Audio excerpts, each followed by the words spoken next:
Assalamualaikum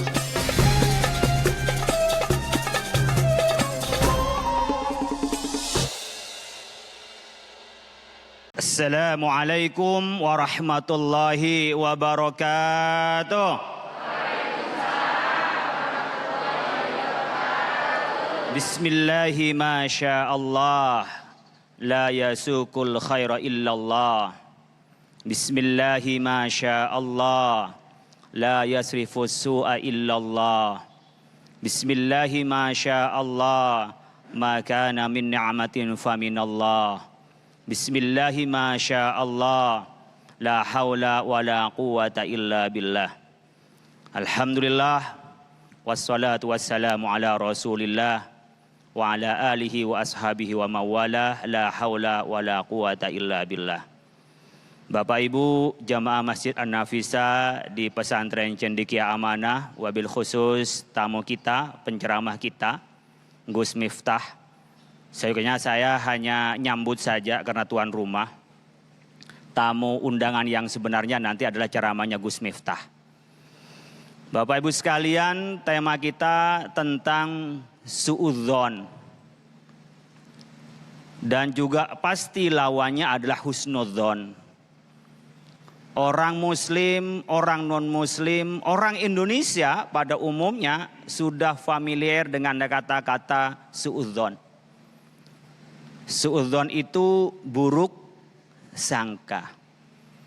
Ini serapan dari bahasa Arab yang menjadi bahasa Indonesia.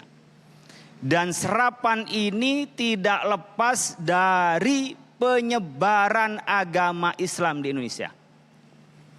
Makanya menjadi istilah yang kebahasaan orang Arab diserap menjadi bahasa Indonesia, suudzon.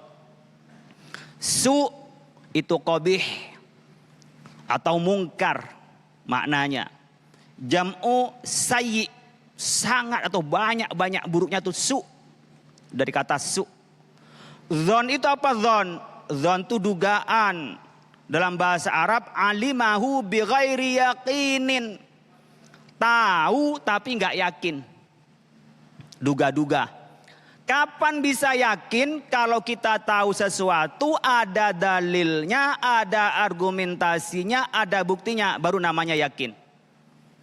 Nah, suudzon alladzi yantawi ala syakkin qabihin. Berarti suudzon itu adalah sesuatu yang dibangun atas keraguan yang buruk. Contoh, ibu bapak suaminya terlambat pulang. Lalu pulang kok bau parfum perempuan. Langsung menduga, wah ini suami saya kawin lagi. Ini yang ketawa yang pengen kawin lagi. Ya. Diduga begitu, marah sama suaminya. Kata suaminya nggak ada bukti. Buktinya ada parfum, padahal dia kadang-kadang karena lewat ke toko parfum disemprot parfum perempuan. Kata suaminya, daripada diduga salah lebih baik saya kawin beneran. Ini beda sama Gus Miftah, sering diduga tapi nggak berani kawin beneran. Nah, ini suudzon. Kalau Al-Mawardi mendefinisikan suudzon, berburuk sangka adalah asyik adamu syiqqati biman lahu ahlun laha. Atau biman laha ahlun. Yang namanya orang yang suudzon, orang yang nggak percaya padahal dia itu mempunyai keahlian untuk dipercaya. Orang ini bisa dipercaya, suami bisa dipercaya, pejabat bisa dipercaya, tapi nggak percaya sama pejabat. Pejabatnya, pokoknya semua pejabat salah, semua apa yang kebijakan pejabat pemerintah salah. Itu suudzon, karena langsung harusnya percaya pada pejabat, pejabatnya nggak dipercaya. Sebaliknya, pejabatnya nggak percaya sama rakyatnya. Bawanya curiga aja sama rakyatnya, padahal rakyat itu adalah cinta kepada pemerintahnya. Kalau saling curiga, tidak mungkin ada kerekatan antara keduanya. Itu namanya disebut apa? Disebut dengan orang yang suudzon. Hanya menduga-duga saja, tidak punya alasan, tidak punya bukti, tapi hanya prasangka. Tidak ada masalahnya yang menjadi argumentasi tapi dituduhkan kepada dia, itu adalah adamus siqah, tidak percaya. Nah, orang yang tidak percaya seperti ini dikatakan juga oleh Ibnu Katsir apa? At-tuhmatu wat-tahawunu ya lil ahli wal aqaribi wan nasi mi ghairi mahallihi. Jadi menduga, ya, menuduh dan bahkan pengkhianatan kepada keluarga, kepada kerabat, kepada orang lain, padahal itu tidak berdasar. Tidak ada argumentasi dari orang suudzon. Jadi suudzon itu adalah pangkal dari keburukan. Kenapa? Karena awal dari dia tidak percaya, hanya berdasarkan dugaan saja pada orang lain. Lalu apa yang menyebabkan kita ini suudzon? Antar masyarakat kepada Allah, antar masyarakat dengan masyarakat itu bisa suudzon. Kenapa? Yang pertama adalah maradul qalbi. Hatinya sakit. Orang yang sakit hatinya, ibu bapak sekalian, lebih tahu orang lain daripada dirinya sendiri. Coba yang punya penyakit iri itu akan melahirkan suudzon. Ada teman tetangga beli TV, dia yang sakit hati. Ada teman keluarga beli mobil, dia yang nyesek. Orang lain tahu kalau itu penyakitan, tapi dirinya bangga. Coba orang yang dengki kepada orang lain, naruh, ya, paku di jalanan, biar apa? Biar ban mobil orang lain gembos. Atau dengki lainnya dengan cara apa? Menganiaya orang lain. Kalau orang waras mikir, ngapain buang-buang waktu nyakitin orang lain. Tapi bagi dia puas nyakitin orang lain. Adalah maradul qalbi. Yang kedua, khabisul batin. Orang yang suudzon hatinya busuk. Khabis itu busuk, jelek. Bahkan bangkai itu disebut dengan khabis. Orang yang busuk hatinya. Oleh karena itu Bapak Ibu sekalian, kalau ada rasa suudzon, buruk sangka pada orang lain, itu berarti awal dari keburukan hati kita. Yang kedua, ada penyakit batin yang segera dikeluarkan. Dengan apa, Pak? Dengan obatnya istighfar. Astaghfirullahaladzim. Itu istighfar. Oleh karena itu Bapak Ibu sekalian, Al-Ghazali menyatakan, mahma kanal insanu yusi'u, ya, as-su'a, ya, yusi'u dhanna an-nasa, mahma yakunul insanu, selama manusia itu buruk sangka, yusi'u dhanna an-nasa atau insanan kepada orang lain, yatlubu atau taliban lil uyubu, sering mencari-cari aibnya, fa'lam annahu khabisul batin. Ketahuilah bahwa dia adalah orang yang busuk, orang yang berpenyakitan batinnya. Jadi kalau ada orang-orang yang selalu mencari kesalahan orang lain dan kesalahan itu dijadikan cacatnya, katakan bahwa itu adalah awal dari apa? Dari kebusukan hatinya. Kenapa? Fa innal mu'min yatlubul ma'adzir. Orang mukmin itu kalau ada temannya berbuat salah, dia mencari alibinya. Dia terlambat, oh mungkin lagi ada halangan. Oh dia nggak datang, oh mungkin dia lagi ada masalah. Oh bayar utang pun terlambat, mungkin dia perlu kita bantu. Itu kalau orang mukmin kepada yang lain selalu memaafkan, mencari alasan untuk membenarkan kesalahannya itu. Tapi wa innal munafik yatlubul uyuba. Kalau orang munafik cari salahnya, nggak salah pun dibikin salah. Apalagi salah disebar-sebarkan, dijadikan aibnya dan menjadi pembunuhan karakternya. Makasih.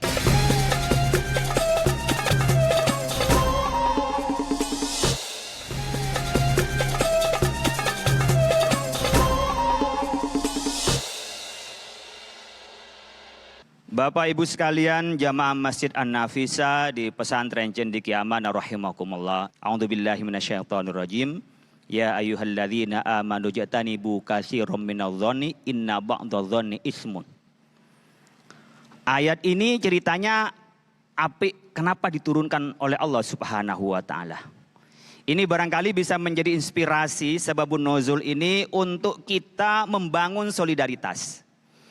Kebiasaan Rasulullah Shallallahu Alaihi Wasallam kalau perjalanan ada dua orang, satu adalah yang membantunya. Ada dua orang yang mampu, kaya, berkelebihan, ditempelkan satu orang yang kurang mampu secara ongkos, sangu, harta. Yang dua orang ini membiayai perjalanannya, yang satu orang melayani perjalanannya. Suatu saat Rasulullah memerintah, nggak disebutkan dalam tafsir Al-Qurtubi, tapi disebut dengan kedua sahabat. Tapi yang disebutkan yang menemani adalah Salman. Orang yang tak mampu bersama dengan dua sahabat ini. Kemudian dalam perjalanan yang dilakukan oleh tiga orang ini nyampe pada suatu tempat. Karena kelelahan Salman ketiduran belum menyiapkan apa-apa.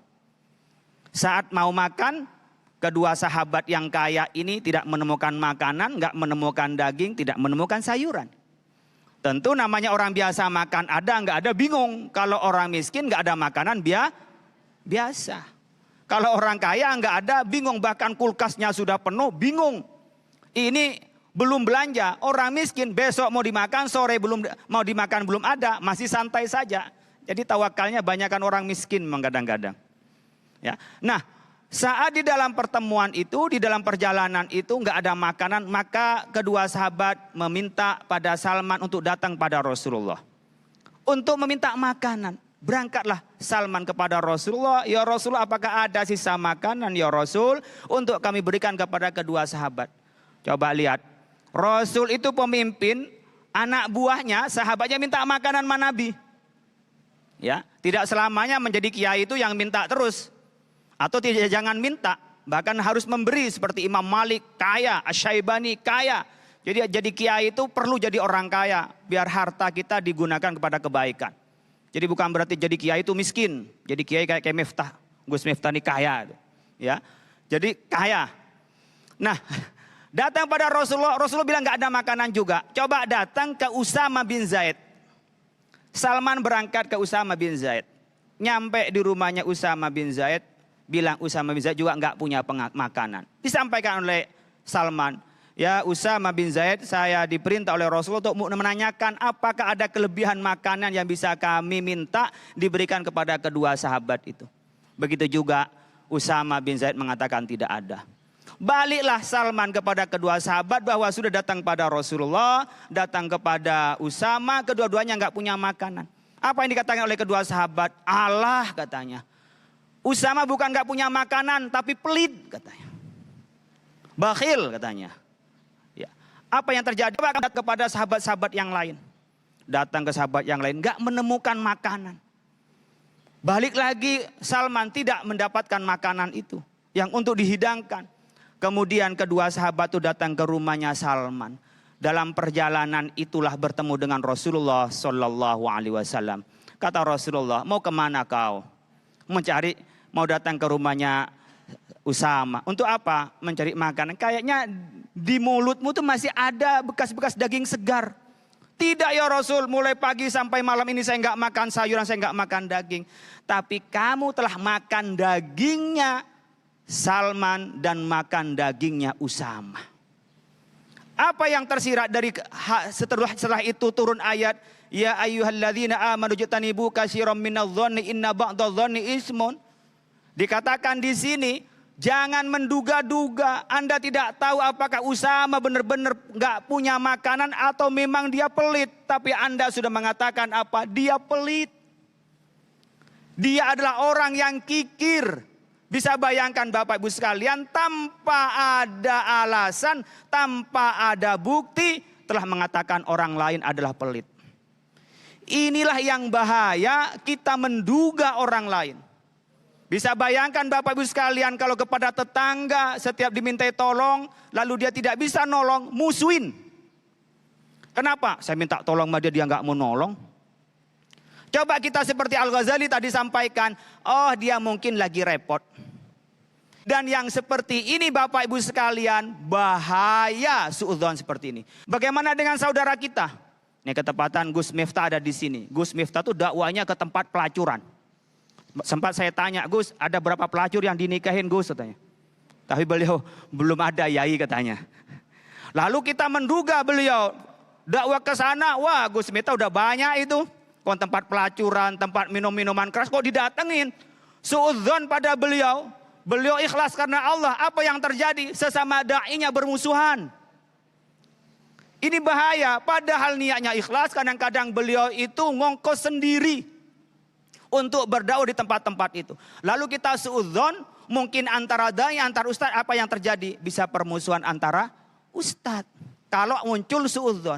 Maka kalau kita suudzon kepada Allah, melahirkan kita ini orang yang jauh dan kufur kepada Allah, suudzon antar manusia akan melahirkan permusuhan.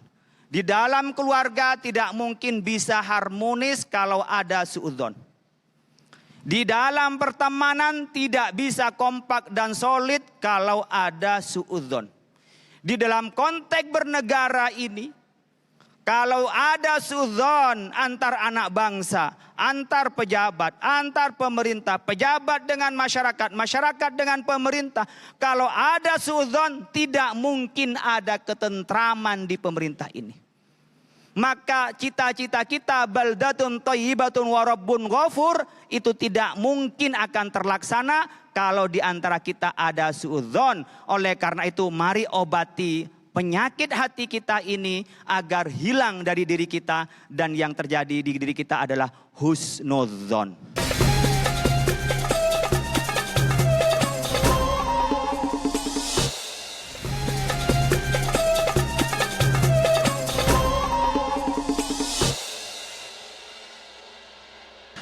Assalamualaikum warahmatullahi wabarakatuh. Hamdan wa syukran lillah, salatu wassalamu ala rasulillah, sayyidina wa maulana Muhammad ibni Abdillah, wala hawla wala quwata illa billah, amma ba'd. Yang saya takzimi, kiai saya Kiai Khalil. Kalau beliau kiai, saya Gus. Apa bedanya kiai dengan Gus? Bedanya tipis. Kalau kiai itu makannya sedikit, tidurnya sedikit. Tapi kalau Gus dikit-dikit makan, dikit-dikit tidur. Makanya saya lebih suka dipanggil Gus daripada kiai. Yang kita doakan Kiai Khalil mudah-mudahan Allah panjangkan umurnya. Jadi orang sedunia mati, Kiai Khalil hidup sendiri. Saya pengen rileks, kita sholawatan dikit saja. Supaya sesuai dengan nama programnya Damai Indonesia. Sallu ala Nabi Muhammad. Sholli wa sallim daiman.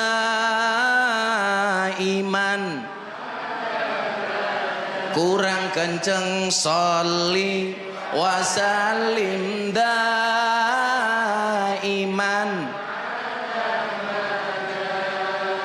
Wal ali wal biman qad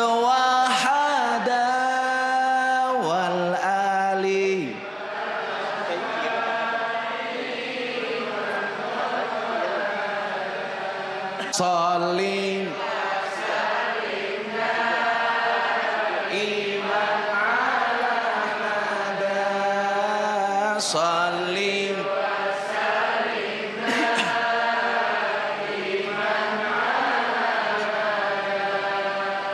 wal ali wal ashabi man qad wahada wal ali wal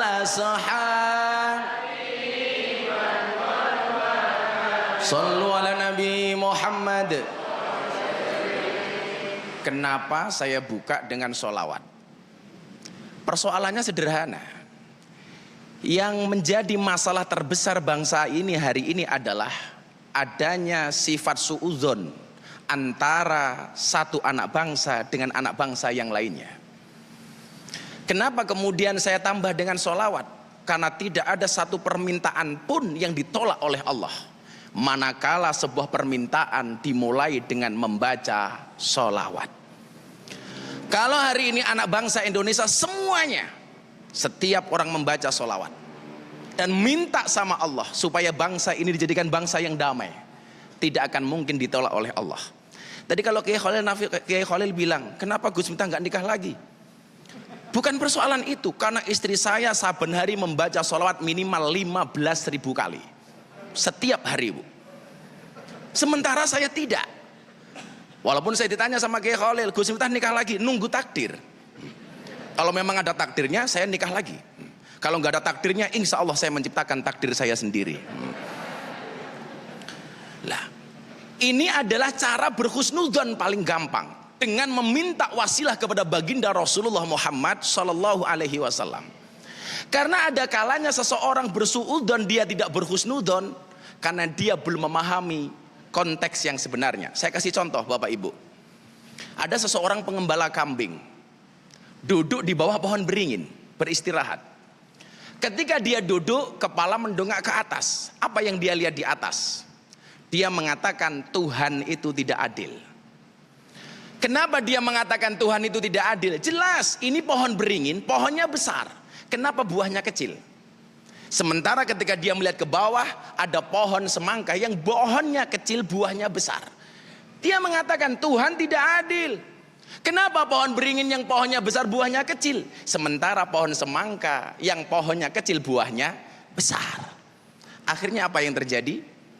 Ketika dia berpikir tentang keadilan Tuhan, dia bersuudzon sama Allah. Jatuhlah satu buah pohon beringin tepat kena kepalanya. Pak! Pikiran dia langsung berubah 180 derajat. Yang tadinya dia mikir Allah itu tidak adil, tapi gara-gara kena satu buah dari pohon beringin, dia langsung mengatakan Allah Maha Adil. Kenapa? Kalau seandainya buah pohon beringin sebesar buah pohon semangka jatuh kena kepala saya, apa yang terjadi dengan kepala saya? Sesaat sebelumnya dia suudzon, tapi beberapa saat kemudian dia menjadi husnudzon. Maka ketika berbicara husnudzon, husnun itu artinya bagus, dzon itu artinya prasangka. Secara lughawi, secara istilah, sikap, mental, cara pandang yang mengakibatkan seseorang berperilaku dan berpandangan secara positif. Maka kalau jenisnya jelas ada dua, husnudzon dan suudzon. Saya nggak tahu kenapa saya kebagian husnudzon, Pak Kiai Khalil kebagian suudzon. Atau jangan-jangan produsernya tahu saya cakep, Pak Kiai Khalil kurang cakep. Kalau jenisnya jelas husnudzon dan suudzon. Tetapi soal kadar dosa apa enggaknya, dalam hadis riwayat Tirmidzi nomor 1911, di situ dikatakan fadhannu dhonnani, dzon itu ada dua. Fadhannu ismun, yang pertama dzon berprasangka yang mengakibatkan dosa.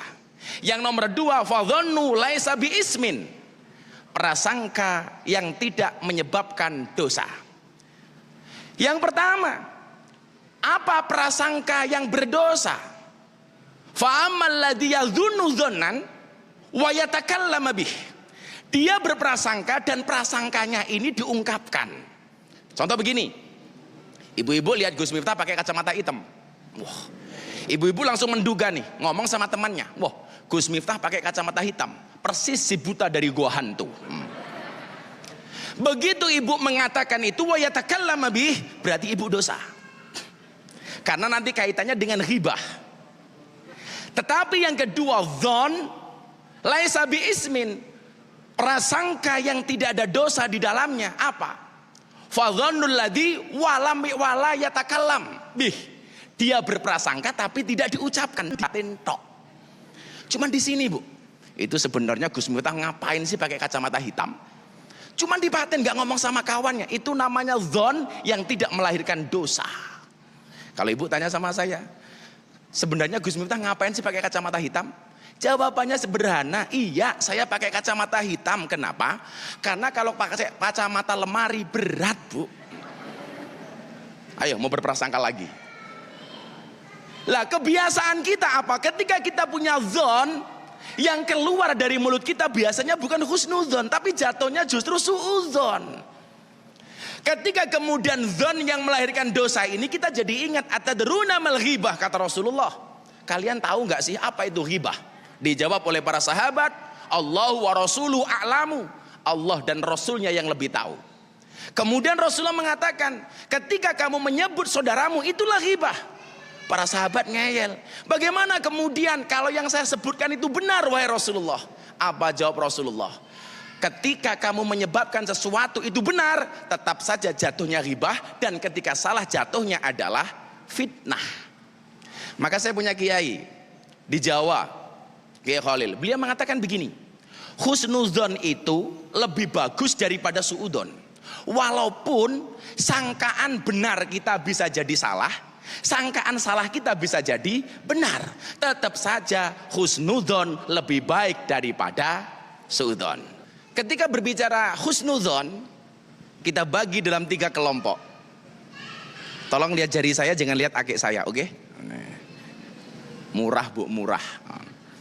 Yang pertama, husnudzon dengan Allah. Maka dalam satu hadis riwayat Muslim, saya pernah membaca Rasulullah Muhammad SAW qabla mauti bisalah sati ayamin, sebelum beliau meninggal kurang 3 hari, beliau mengatakan apa? La yamutunna ahadukum illa wa huwa yusinu dzanna billahi azza wa jalla. Janganlah sekali-kali di antara kalian mati kecuali kalian sudah berhusnudzon kepada Allah Subhanahu wa taala. Karena apa? Yang diinginkan Allah, yang menjadi kehendak Allah, proposalnya Allah untuk kita pasti lebih bagus daripada proposal kita.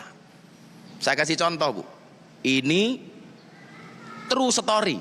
Santri saya kiai di Surabaya, umurnya 35 tahun belum menikah, STMJ, sudah tua masih jomblo.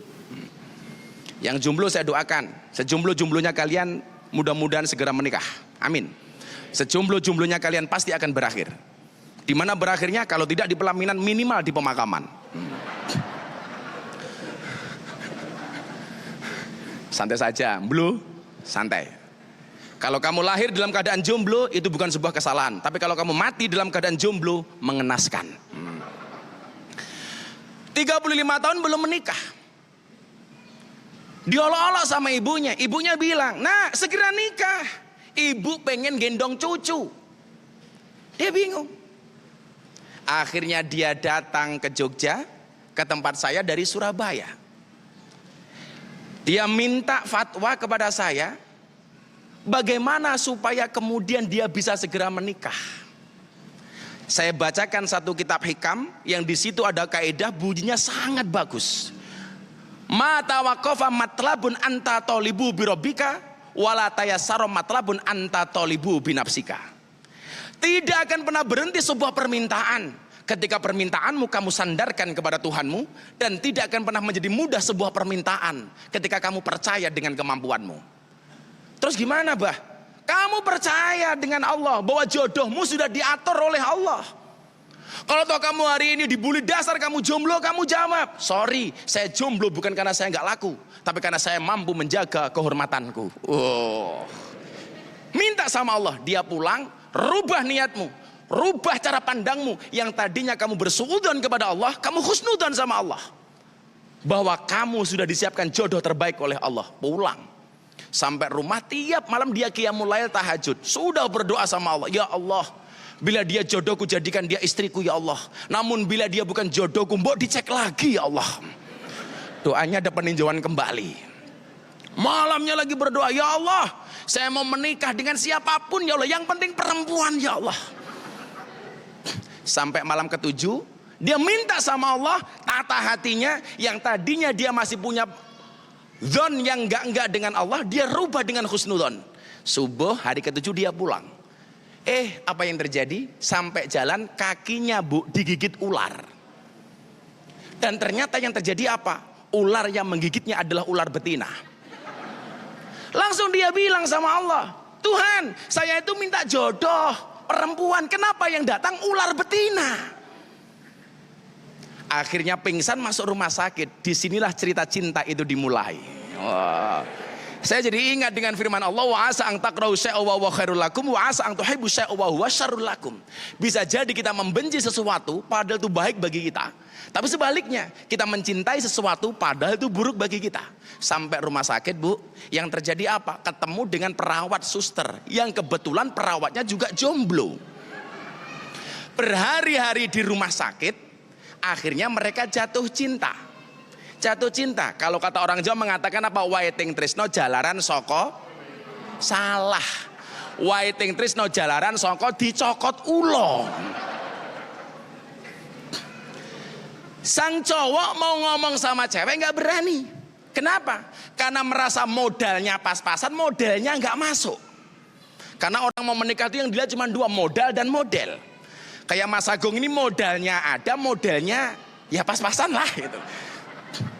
Si cewek mengatakan hal yang sama, mau ngomong duluan, pamali, masa cewek ngomong duluan.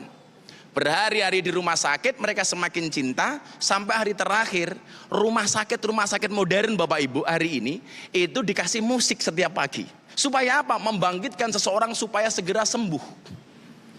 Di situ dilantunkan, disenandungkan lagunya Ida Laila. Wah, lagunya apa Bu? Rasa cinta pasti ada pada makhluk. Ini yang nyaut berarti ini kolonial. Orang-orang tua. Kalau anak-anak milenial pasti nggak tahu lagu itu. Akhirnya apa yang terjadi? Begitu mendengar lagu ini muncul keberanian dari sang cowok, sang pasien. Dek, dia bilang, apa Mas? Aku cinta kamu. Susternya jawab, aku juga.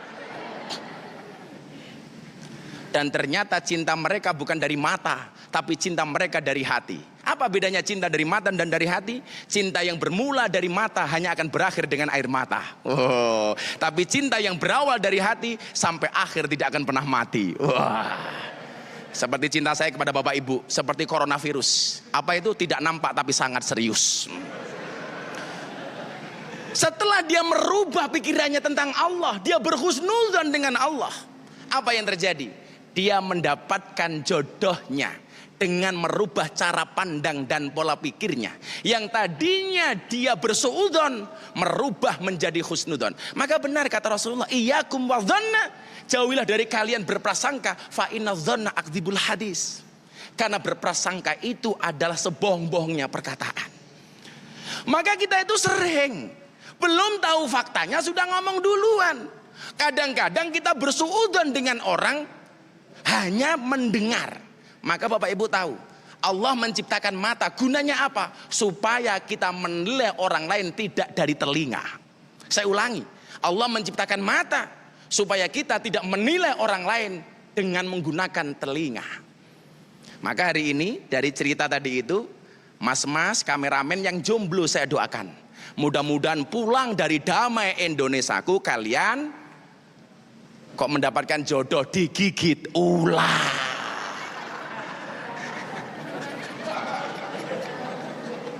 Enak amat dapat jodoh. Yang kedua, husnudzon kepada diri sendiri. Husnudzon kepada diri sendiri. Ketika kita dikasih musibah oleh Allah, kita mengetahui bahwa ini adalah merupakan ujian kesabaran dari Allah. Ketika kita dikasih sesuatu oleh Allah, bagaimana kemudian kita menyadari bahwa semua ini adalah merupakan pemberian dari Allah. Sehingga apa? Kita tidak akan pernah sombong. Karena merasa segala sesuatunya sudah Allah ciptakan. Ketika dikasih musibah, kita cukup mengatakan ma asoba min musibatin illa biidnillah.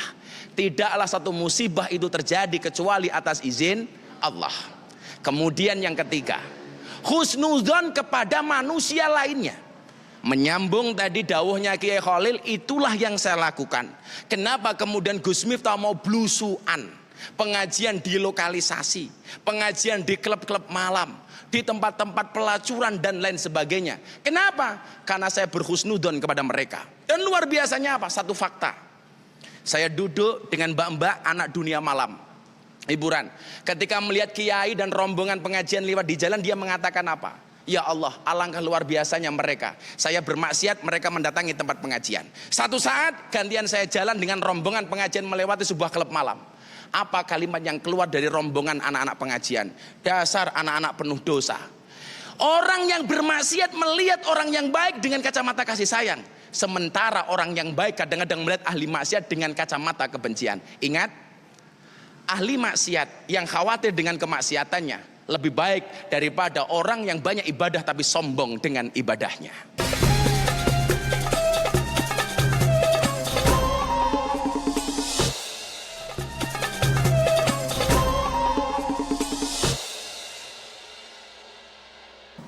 Assalamualaikum Ustadz, perkenalkan nama saya Nur Hayat dari Kampung Pulo. Saya ingin bertanya, apakah semua suudzon itu dilarang? Termasuk suudzon kepada orang yang memiliki gelagat buruk. Terima kasih Ustadz, mohon jawabannya. Assalamualaikum warahmatullahi wabarakatuh. Monggo Kiai, apakah semua suudzon itu dilarang, termasuk suudzon kepada orang yang memiliki gelagat buruk kepada kita? Silakan Kiai. Ya, terima kasih. Suudzon itu ada dua terminologi sebenarnya di dalam Islam. Ada suudzon dalam arti hubungan kita di dalam berakidah, bermuamalah. Ada yang suudzon di dalam kita menetapkan hukum Islam. Di dalam bermuamalah dan kepada Allah, suudzon dalam bentuk apapun itu adalah tidak baik. Semuanya adalah buruk. Kepada Allah tentunya akan membuat kita ini tidak mengerti tentang kekuasaan Allah dan mungkin bisa membuat kita keluar ya dari keislaman kita karena kita suudzon tanpa kita terasa, dan ke antara kita tentu akan membuat kita mungkin saling bermusuhan. Tapi di dalam fikih Islam ada suudzon yang sifatnya kita menetapkan sesuatu hukum itu yang zonnya itu rendah menjadi wahem. Adalah di mana kita tidak yakin dengan dalilnya, seperti yang mungkin dhaif dalilnya, lalu kita menetapkan hukum itu. Bisa saja dalilnya dhaif itu, tetapi karena ada masalah di dalamnya, dzon itu bisa dipakai, dzonnya sendiri. Tapi yang namanya berkaitan dengan su, ya kan mengarah kepada seperti ulama su, punya ilmu tapi digunakan untuk keburukan-keburukan. Jadi su apapun itu Allah sampai ya yu'adzibul munafiqina wal munafiqat wal musyrikin wal musyrikat itu karena apa? Karena suudzonnya, karena prasangkanya yang buruk. Jadi di kita semua hilangkan suudzon itu dengan apa? Dengan istighfar, dengan sholawat, dengan kita kembalikan semuanya kepada Allah Subhanahu wa taala. Baik, terima kasih Kiai. Berikutnya kepada Gus Miftah. Apakah cemburu termasuk bisa disebut dengan suudzon? Silakan Gus. Kenapa kalau nanya cemburu sama saya? Pas banget beliau menjawabnya. Saya berbaik sangka kepada beliau. Apakah cemburu itu bagian dari dzon? Kalau kita melihat soal cemburu, itu adalah sifat manusiawi. Bahkan istrinya Rasulullah pun pecemburu. Siti Aisyah itu sangat cemburu dengan siapa? Dengan Siti Khadijah. Karena Rasulullah sering menyebut nama Siti Khadijah. Jadi kalau hari ini mohon maaf, Anda punya suami atau punya pasangan, Anda mengatakan apapun yang dilakukan suami saya ikhlas. Ini saya acungi jempol 4, berarti Anda lebih hebat daripada Siti Aisyah. Enggak ada Bu. Cuman bagaimana kemudian ketika cemburu ini dikelola, dimanage tidak berlebih-lebihan. Karena kalau kemudian cemburu ini jatuhnya berlebih-lebihan musrif, saya meyakini jatuhnya kepada suudzon. Makanya kalau saya disuruh milih mana? Istri yang pecemburu atau istri yang galak? Tetap saja saya milih istri yang pecemburu. Walaupun saya menyadari suami hebat itu rata-rata istrinya galak, Kiai. Iya, contohnya Umar bin Khattab. Umar bin Khattab tuh istrinya galaknya minta ampun, padahal Umar galaknya kayak gitu Pak. Satu saat ada sahabat pengen datang ke rumahnya Rasulullah mengadukan istrinya yang galak. Begitu mau masuk di rumahnya Umar, Umar lagi dimarahin sama istrinya, dia langsung pulang Pak. Ketika Umar melihat, kenapa kamu pulang? Kenapa gak jadi masuk? Sorry Umar, sudah ketemu jawabannya. Kenapa? Karena ternyata istrinya Umar jauh lebih galak. Tapi santai saja Pak, kalau Anda punya istri galak, itu kemungkinan dua hal. Anda akan diangkat menjadi walinya Allah seperti Umar, amin. Atau yang kedua, tanda-tanda min alamatil setruk, itu kira-kira gitu. Tapi insya Allah saya dapat nasihat dari Kiai Khalil. Suami yang punya istri galak, besok di akhirat siksanya akan dikurangi oleh Allah. Kenapa? Karena selama di dunia sudah sangat tersiksa. Jadi jangan berlebih-lebihan ketika bercemburu. Kalau cemburu itu ada faktanya, ya itu tadi, kalau dzonnya itu kemudian disampaikan kepada orang lain, ini ada termasuk dzon yang ismun, karena wayatakallama bih. Tetapi ketika dzonnya tidak sampai diomongkan sama orang lain, dzon laisa bi ismin, dzon yang tidak mengandung dosa. Ya diempet saja Bu. Diempet saja. Baik, terima kasih Gus. Kembali ke Kiai Khalil. Ada sebuah peristiwa ketika ada periode wahyu tidak turun dalam waktu yang lama, Rasulullah mengalami kesedihan. Nah, kita bagaimanakah memahami kesedihan ini? Apakah ini pertanyaan kepada Allah, mengapa wahyu tidak turun lagi atau seperti apa? Menjelaskannya, silakan Kiai. Ya, Allah Maha tahu ya, Ibu Bapak sekalian, terhadap kondisi Rasulullah Shallallahu Alaihi Wasallam. Ada suatu saat Rasulullah lama tidak menerima wahyu, diuji sebenarnya. Dan itu menjadi sebuah pelajaran bagi kita semua. Ketika Allah tidak menurunkan wahyu, seperti apa sikapnya Rasulullah SAW kepada Allah Subhanahu Wa Taala? Masih husnudzon atau suudzon? Ya. Dan itu bisa dipelajari dan bisa juga ditiru oleh para sahabat yang lain. Sehingga para sahabat itu melihat sikap Rasulullah, sedih tidak disentuh oleh kekasihnya. Adalah Allah. Mungkin ibu bapak sekalian, bapak-bapak sekalian itu pulang ke rumah, lalu tidak disapa sama istrinya. Wah, itu sakit hati. Tidak ada seorang suami itu yang merasa lebih kecil, lebih hina kalau dihina oleh istrinya. Ini pang-6 ini. Kalau kita pang-5, istri itu pang-6-nya. Jadi di atasnya panglima itu ya. Nah, kalau Rasulullah SAW cinta kepada Allah Subhanahu Wa Taala tidak disapa dengan wahyu, itu sedih. Dan sedihnya itu dengan cara mendekatkan diri kepada Allah Subhanahu Wa Taala. Jadi apapun yang terjadi pada kita, ini harus husnudzon. Orang yang husnudzon itu hatinya lapang, tenang dan nyaman. Ya. Orang yang suudzon hatinya itu ruwet, ya, sempit, butek itu. Itu orang-orang yang suudzon. Kepada siapa saja. Makanya tadi kalau orang mukmin itu yatlubul ma'adzir. Orang mukmin itu cari alibi gimana bisa membenarkan kesalahan orang lain biar tidak menjadi sesuatu yang buruk dalam prasangkaan orang mukmin. Tapi al-munafik yatlubul uyub. Kalau orang munafik itu cari kelemahannya saja. Oh, ada orang bikin begini, itu pura-pura aja. Ngasih bantuan, ada cari simpati, nggak ada benernya. Itu tanda-tanda orang yang begitu adalah orang munafik. Tinggal lihat sekarang, siapa yang perilakunya itu nyalain terus, itu tanda-tanda munafik. Yang itu mencari pembenaran kepada saudaranya, mengayu pada saudaranya, itu tanda-tandanya apa? Wal mu'minu salimus sodri fi haqqika fatil kholqi, kata Al-Ghazali. Orang mukmin itu hatinya ini sehat. Dan dia memberikan hak yang baik kepada siapa? Seluruh makhluknya. Tanpa terkecuali. Maka yang penyayang ada sifatnya orang mukmin. Baik, kembali ke Gus Miftah. Jika saya sudah berusaha berbaik sangka kepada orang karena perilakunya yang buruk, tetapi ternyata dia masih menyakiti saya, apa yang harus saya lakukan? Ya, saya nyambung soal kesedihan tadi itu. Saya tuh punya prinsip begini, Kiai. Kesedihan itu mengecil jika dirahasiakan. Tapi membesar ketika dikeluhkan. Makanya Rasulullah itu kan kalau seneng, wa amma bi ni'mati rabbika fahaddits. Dia mengomongkan. Tapi kalau susah, diam. Lah umatnya Rasulullah ini sebaliknya. Kalau susah, ngomong. Kalau seneng, diam. Ini orangnya juga datang. Biasanya jilbabnya merah gitu. Nyambung pertanyaan Mas Agung, bagaimana kalau kemudian kita disakiti sama orang terus? Kita apakah tetap harus berhusnudzon? Iya. Apa yang perlu kita lakukan? Wa ala rabbihim yatawakkalun. Kembalikan semua kepada Allah. Saya mempunyai prinsip seperti ini. Kita wajib menghormati orang lain, tapi orang lain tidak wajib menghormati kita.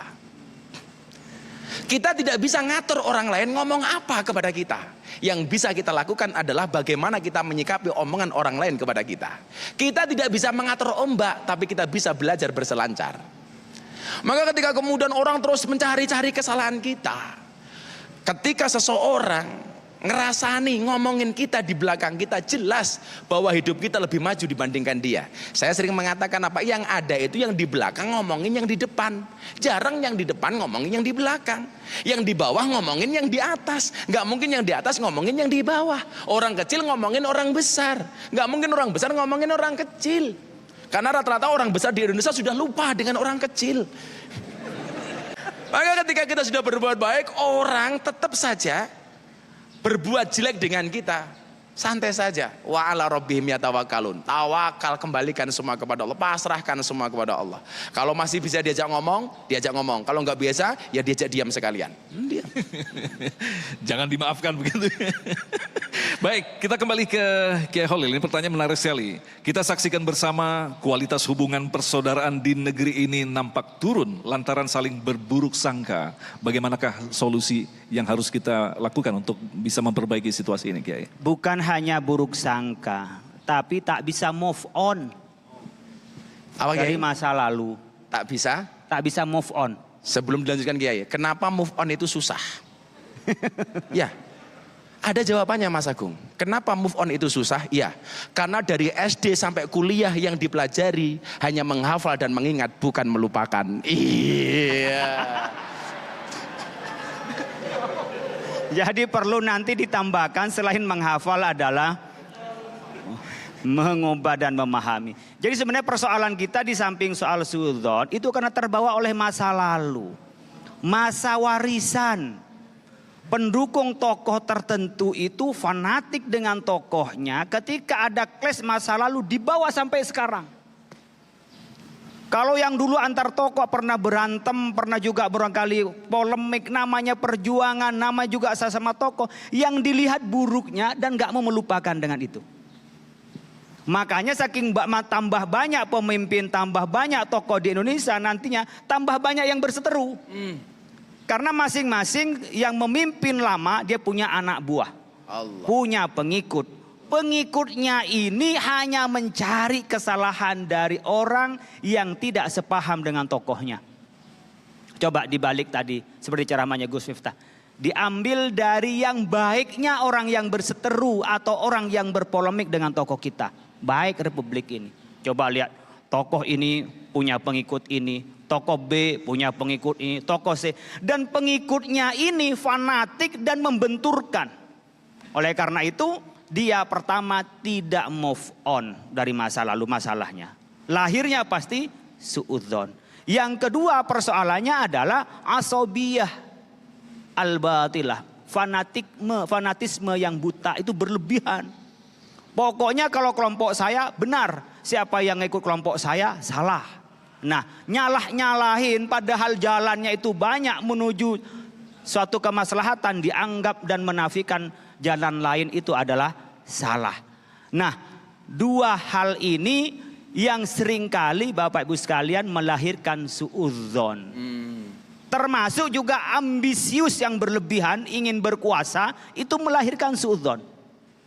Makanya setiap orang berupaya kebaikan, jangan-jangan dia mau merampas kekuasaan saya. Ketika dia berbuat baik, dia maju, dikenal, jangan-jangan nanti jadi saingan saya. Selalu dijadikan salahnya, karena apa? Karena dia akan menjadi saingan saya. Kalau begitu yang terjadi di Republik ini, muaranya suudzon di mana-mana, pertengkaran di mana-mana, dan ketentraman tidak akan kita capai. Mari bangun, kita boleh fanatik pada tokoh kita masing-masing, silahkan, tapi jangan buta. Fanatiknya yang melek. Yang benar kita tiru, yang salah kita tinggal. Khudh ma sofa wada' ma qadar. Ambil yang baik karena dia bukan maksum para tokoh kita. Yang salah ya kita nggak usah caci, kita tidak usah jelek-jelekan, tapi kita ambil yang al-muhafadhu 'alal qadimi sholeh wal akhdhu bil jadidil asl. Ambil yang lama-lama yang baik, ambil yang baru yang lebih baik. Baik, pertanyaan terakhir Gus Miftah. Adakah zikir-zikir khusus yang mampu mengikis penyakit suudzon? Yang jelas semua zikir dikatakan ala bidzikrillah tatmainnul qulub. Orang yang mengingat Allah akan menenteramkan hatinya. Maka jiwa-jiwa seperti ini namanya mutmainnah. Kalau kita mempunyai jiwa yang mutmainnah, pasti kemudian kita akan dipanggil oleh Allah dengan bahasa yang menyenangkan. Faya ayyatuhan nafsul mutmainnah. Ternyata jiwa mutmainnah ini berangkat dari salah satunya adalah berangkat dari zikir, berangkat dari sholawat, berangkat dari doa. Ketika kemudian hati kita dipenuhi dengan suudzon, kita baca Rabbishrahli sodri wa yassirli amri wahlul 'uqdatam min lisani yafqahu qauli. Yang kemudian juga kita jangan lupa adalah bagaimana kita bersikap ketika disuudzoni sama orang. Nah, kalau tadi kita kan terus ngomongin soal bagaimana kita nggak suudon, bagaimana supaya kita husnudon. Lah, bagaimana supaya kita aman, mutmainnah ketika menyikapi omongan orang. Lah, kapan kita jawab? Nanti. Kan tadi nanya doa, nggak nanya itu. Maka kalau saya ditanya, baca bu, banyak bu, solawat dikir. Istri saya 15.000 kali bu, kena penyakit cancer, mau dioperasi sama dokter. Ketika sudah dibius kiai, mulutnya masih komat kamit sallallahu ala Muhammad. Ibu-ibu anaknya di pondok disolawati dari rumah. Anakku di pondok mudah-mudahan soleh, al-fatihah sallallahu ala Muhammad.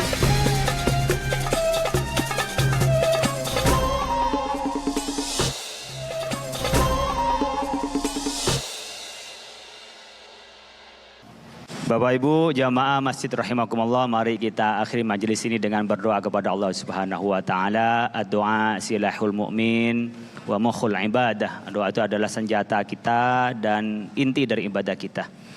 Nastaghfirullahaladzim, nastaghfirullahaladzim. Allahumma salli wa sallim ala sayyidina Muhammad wa sallim. Ya Allah ya Rahmanu ya Rahim ya Malikal mulki tu'til mulka man tasya wa tanzi'ul mulka mimman tasya biyadikal khair innaka ala kulli syai'in qadir. Lakal hamdu kama yanbaghi li jalali wajhil karim wa 'azimi sultanik. Allahumma inna nas'alukal huda wat tuqa wal 'afafa wal ghina. Allahumma inna nas'aluka ridhaka wal janna wa na'udzubika min sakhatika wan nar. Allahumma innaka 'afuwun karim tuhibbul 'afwa ya karim. Allahumma ja'al jama'ana hadza ya Allah jam'an marhuma wa tafarraqan ba'di tafarraqan ma'suma. Allahumma inna nas'aluka khaira ajilahu wa ajilahu ma 'alimna bihi wa ma lam na'lam wa na'udzubika min syarri ajilahu wa ajilahu ma 'alimna bihi wa ma lam na'lam. Allahumma inna nas'aluka min khairi ma sa'ala bihi nabiyyuka wa amtuka wa na'udzu min syarri ma 'adza bihi nabiyyuka wa amtuka. Allahumma inna nas'aluka al-jannata wa ma qarraba ilaiha min qawlin wa 'amalin wa i'tiqadin wa na'udzubika minan nar wa ma qarraba ilaiha min qawlin wa 'amalin wa i'tiqadin bi rahmatika ya rahman. Allahumma anfa'na bima 'allamtana. Allahumma 'allimna bima yanfa'una. Allahumma faqqihna wa faqqih lana wa qarabatin lana fi dinina. Rabbana hab lana min azwajina wa dhurriyyatina qurrata a'yun waj'alna lil muttaqina imama. Rabbana atina fid dunya hasanah wa fil akhirati hasanah wa qina 'adzabannar. Subhana rabbika rabbil izzati amma yasifun wassalamun alal mursalin walhamdulillahi rabbil alamin.